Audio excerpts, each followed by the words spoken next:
بسم اللہ الرحمن الرحیم۔ فقانیہ اول اور دوم کے عزیز طلباء و طالبات، جیسا کہ آپ واقف ہیں کہ بہار اسٹیٹ مدرسہ ایجوکیشن بورڈ پٹنہ کی جانب سے آپ کے لیے آن لائن کلاسز کا اہتمام کیا گیا ہے۔ آپ کا نصاب فقہ میں جو ہے وہ مختصر القدوری ہے اور اس میں سبق کئی روز سے ہو رہا ہے۔ کل ہم نے آپ کو کتاب المضاربت کے شروعاتی حصے کو پڑھایا تھا اور اس میں سمجھانے کی کوشش کی تھی کہ مضاربت کہتے کسے ہیں، اور مضاربت کے چند شرائطوں کا بیان ہوا تھا جو ماقبل میں گزر چکا۔ آج صاحب کتاب بتلانا یہ چاہ رہے ہیں کہ اگر مال کے اندر ایک آدمی نے کسی کو دیے 10,000 روپے، تم بزنس کرو اور جو منافع ہوگا وہ آپس میں برابر برابر تقسیم ہو جائے گا۔ تو میں نے بتا دیا تھا کہ جو آدمی مال دے گا یعنی جس کا روپیہ ہوگا اس کو رب المال کہا جائے گا، اور جس کو پیسہ دیا جائے یعنی جو آدمی کام کرے گا اس کو مضارب کہا جائے گا، اور اس مال کو مال مضاربت کہا جائے گا۔ ایک آدمی نے دے دیا، دینے کے بعد اس تجارت میں مضاربت کے اندر کچھ نفع بھی ہوا، 1,000-2,000 روپے، لیکن صاحب کتاب یہاں کہہ رہے ہیں کہ منافع ہوا تو جس آدمی کو مال دیا یعنی مضارب جو ہے جس کو بزنس کرنے کے لیے مال دیا گیا ہے، اس کے لیے ایسے آدمی کو خریدنا صحیح نہیں ہے جو آدمی آزاد ہو جائے اس پر۔ مثال کے طور پر اپنے کسی رشتہ دار کو خرید لیا ہو، اپنے بیٹے کو خرید لیا، اپنے باپ کو خرید لیا۔ دراصل یہ عزیز طلباء یہ اس زمانے کے مسئلے کے اعتبار سے صاحب کتاب کر رہے ہیں۔ اب وہ زمانہ نہیں ہے غلام باندھی والا، لیکن بہرکیف کتاب کے اندر یہ مسئلہ ہے، اس لیے اس کو سمجھیے تاکہ اس سے دوسرے مسائل کو بھی سمجھنے میں آپ کو آسانی ہوگی۔ کیونکہ آپ جانتے ہیں کہ کوئی آدمی اگر اپنے باپ کو، بیٹے کو یا قریبی رشتہ دار کو خرید لیتا ہے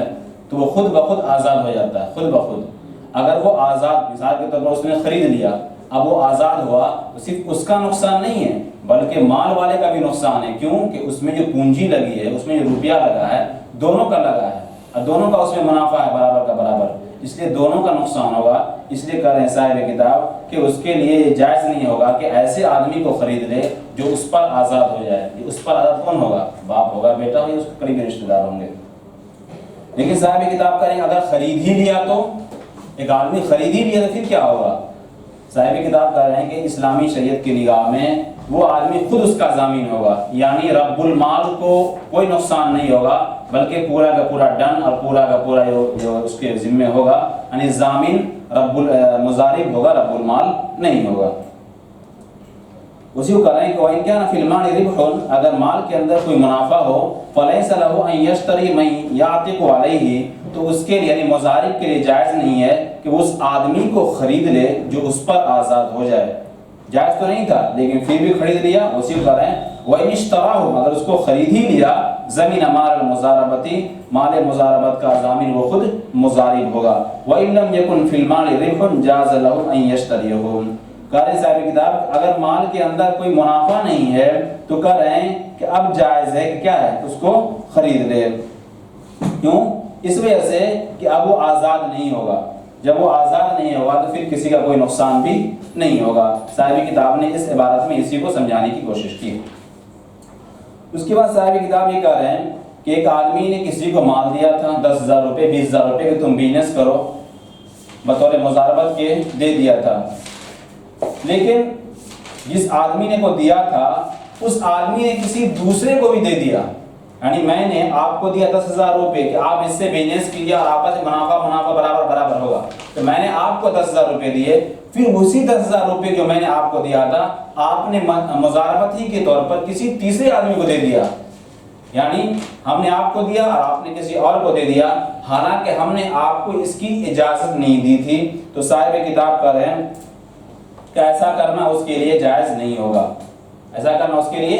جائز نہیں ہوگا، یعنی ایسا وہ نہیں کر جب تک کہ ہم آپ کو اجازت نہیں دیں۔ اسی کو کہہ رہے ہیں وَإِذَا دَفَعَ الْمُضَارِبُ الْمَالَ مُضَارَبَةً عَلَى غَيْرِهِ، کہ جب مضارب مال مضاربت کو مضاربت پر دے دے کسی دوسرے آدمی کو، وَلَمْ يَأْذَنْ لَهُ رَبُّ الْمَالِ فِي ذَلِكَ، اور رب المال نے اس سلسلے میں اس کو کوئی اجازت نہیں تھی، کہہ رہے ہیں لم یضمن بالدفع، تو کہہ رہے ہیں صاحب کتاب تو صرف ٹھیک ہے دے دو، دینا جائز نہیں تھا لیکن پھر اس نے دے دیا ہے، تو کہہ رہے ہیں کہ ابھی تک وہ میرے مال کا ضامن نہیں ہوگا صرف دینے سے، اور نہ مضارب ثانی کے تصرف کرنے سے، یہاں تک کہ نفع، ہاں اگر منافع وہ کما لیتا ہے جس کو آپ نے دیا ہے، میں نے آپ کو پیسہ دیا تھا اور آپ نے کسی اور آدمی کو دے دیا مضاربت کے طور پر، تو اگر وہ نفع کما دیا ہے تو اس شکل کے اندر آپ مجھے وہ پیسہ واپس کریں گے، آپ میرے پیسے کے ضامن ہوں گے۔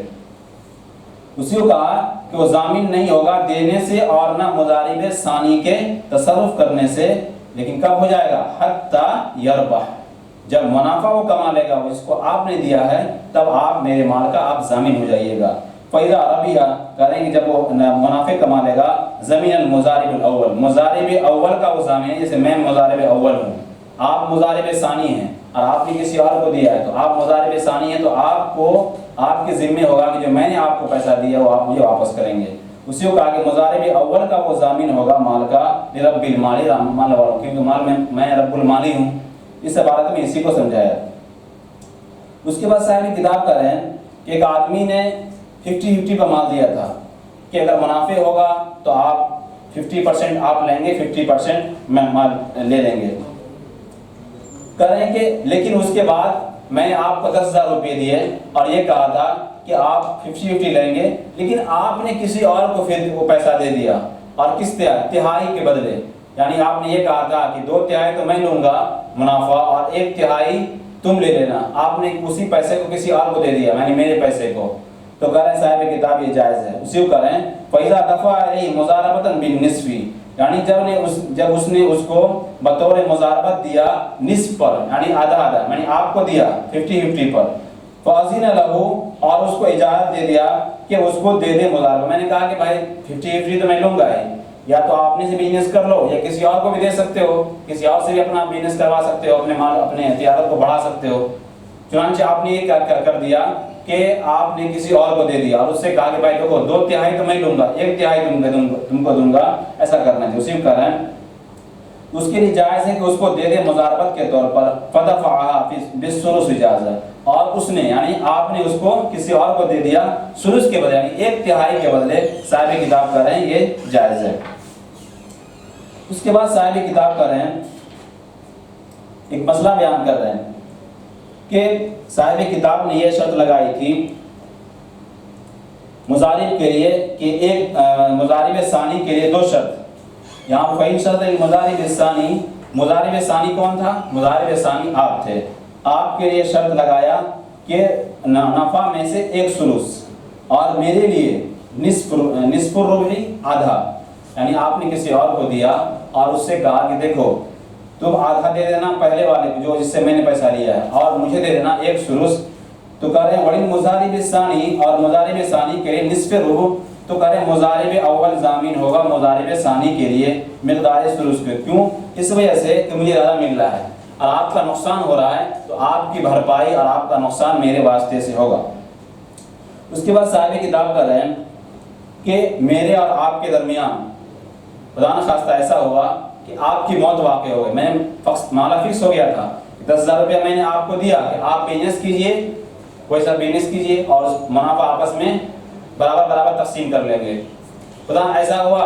نعوذ باللہ کہ آپ کا انتقال ہو گیا یا میرا ہی انتقال ہو گیا، تو کہ دونوں میں جس کا بھی یعنی رب المال کا یا مضارب کا، دونوں میں سے کسی کا بھی انتقال ہو جائے تو ایسی شکل کے اندر یہ معاملہ یعنی یہ عقد مضاربت باطل ہو جائے گا، ختم ہو جائے گا، وہیں پر ختم، ایسا نہیں کہ معاملہ اس کے ورثہ کے درمیان منتقل نہیں ہوگا۔ اسی کو کہہ رہے ہیں وَإِذَا مَاتَ رَبُّ الْمَالِ أَوِ الْمُضَارِبَةُ الْمُضَارَبَةُ، کہ جب رب المال یا مضارب کا انتقال ہو جائے تو مضاربت باطل ہو جاتی ہے، کیوں؟ اس وجہ سے کہ دونوں آپس میں ایک دوسرے کا وکیل ہوتا ہے، جب وکیل مر گیا ہے تو اب کیا ہے، ظاہر سی بات ہے معاملہ باطل ہو جائے گا۔ وجہ اس کی یہی ہے کہ وکیل اب نہیں بن سکتا، مر گیا تو علت یہی ہے باطل ہونے کی۔ اس کے بعد صاحب کتاب یہ کہہ رہے ہیں کہ دونوں میں سے کوئی ایک، رب المال مثال ضرور سمجھیے کہ جس آدمی نے آپ کو پیسہ دیا ہے بزنس کرنے کے لیے، وہ آدمی کیا ہے، مرتد ہو گیا، اسلام سے پھر گیا، تو کہہ رہے ایسی شکل کے اندر بھی کیا ہے، یہ عقد مضاربت باطل ہو جائے گا، معاملہ باطل ہو جائے گا۔ اور جب رب المال مرتد ہو جائے اسلام سے، وَلَحِقَ بِدَارِ الْحَرَمِ، اور دار الحرب چلا جائے، یعنی جہاں کفار مشرکین جہاں تمام طرح قانون ہندوانہ ہے اس ملک کے اندر وہ چلا جائے تو کہہ رہے ہیں بطرۃ المضاربت باطل ہو جائے گی۔ اس کے بعد صاحب کتاب کہہ رہے ہیں وَإِنْ عَزِلَ رَبُّ الْمَالِ الْمُضَارِبَ وَلَمْ يَعْلَمْ بِعَزْلِهِ حَتَّى اشْتَرَى أَوْ بَاعَ فَتَصَرُّفُهُ جَائِزٌ۔ میں نے آپ سے معاملات کیا تھا، میں نے آپ کو دیا 5000 روپے کہ آپ معاملات کریں، آپ معاملات کر رہے تھے، اپنا خرید و فروخت کر رہے تھے،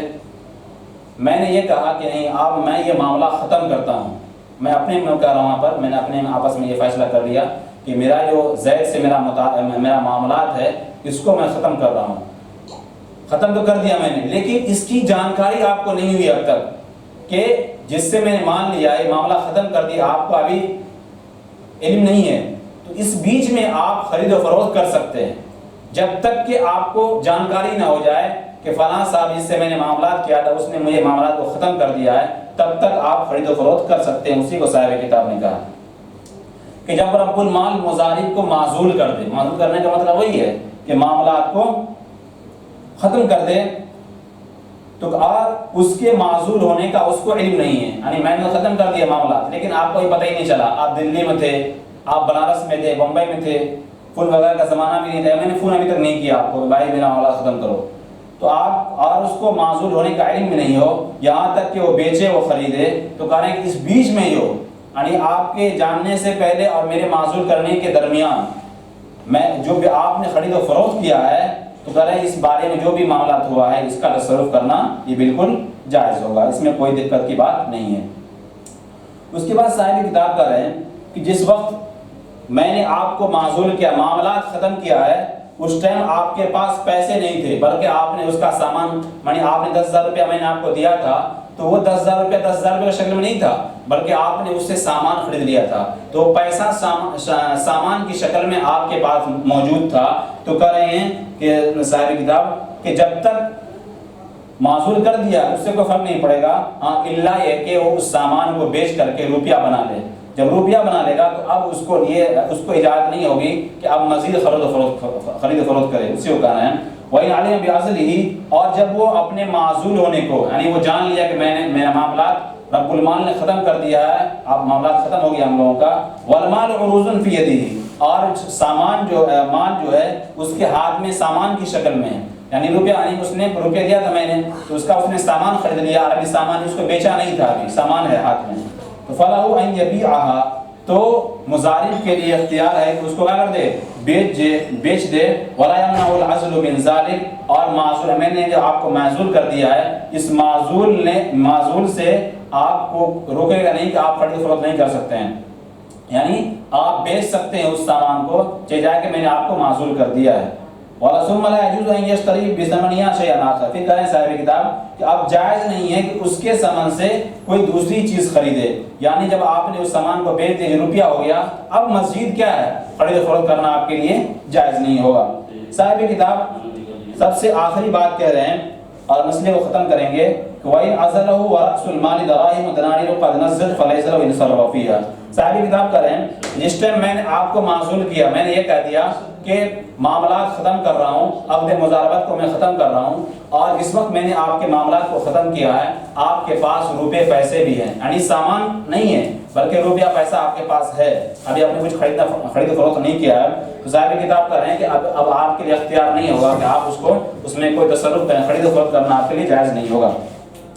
اسی کو کہا اگر اس کو معزول کر دے اور راس المال دراہم یا دنانیر کی شکل میں، دنانیر کی شکل میں ہو تو اس کے لیے جائز، فقد نزد نقد ہے، بالکل نقد ہے، تو اس کے لیے جائز نہیں ہے کہ اس میں تصرف کرے، کیونکہ مضارب کو مالک نے معزول کر دیا ہے، اور صورت حال یہ ہے کہ مال پہلے سے نقد دراہم دنانیر یا سکہ رائجہ کی وقت ہے، تو اب اس میں تصرف کرنا جائز نہیں، کیوں؟ بغیر مالک کی مرضی کے مضاربت کی میعاد بڑھتی جائے گی اور یہ مالک کے لیے نقصان دہ ثابت ہوگا، اس لیے اس رب المال کو نقصان سے بچانے کے لیے اب اس کو مزید